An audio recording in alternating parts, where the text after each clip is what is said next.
Good day, I am Stephanie Aquino.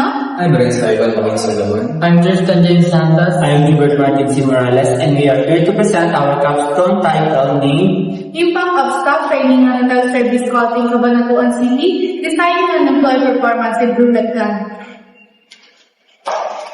Overview. Staff training is a process of teaching employees the skills, knowledge they need to do their jobs well. It includes activities such as orientation, workshop, and on-the-job training. Through training, employees learn work procedures, company rules, and how to improve their communication and problem-solving skills. Self-training also helps employees become more confident, efficient, and adaptable at work. This study investigates the impact of staff training on service quality in hotels in Cabanatuan City and aims to develop an employee performance improvement plan.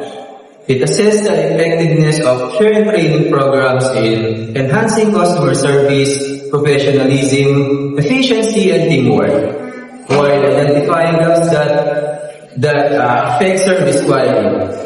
The findings are expected to show that effective training improves service delivery, customer satisfaction, and overall hotel performance.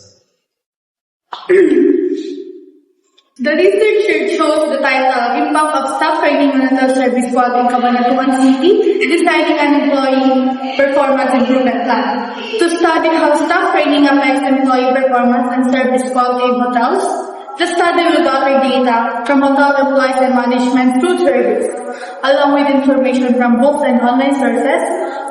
The findings will be used to create an employee performance improvement plan that can help improve their service quality and meet guest expectations.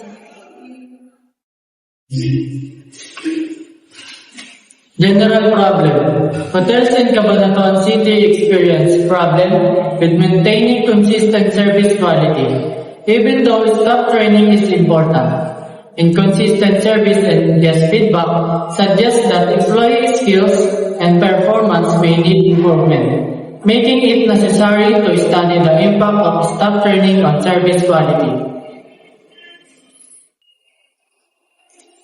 Desired output. The desired output of the study is to identify key staff training factors that affect hotel service quality in Cabanatuan City. It also aims to develop an employee performance improvement plan that hotel management can use to strengthen training programs and improve overall service quality.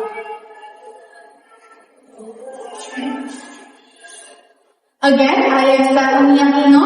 I'm Renz Ivan Joaquin Solomon. I'm Tristan James Santos. I am Gilbert Martin C. Morales. That's all. Thank you.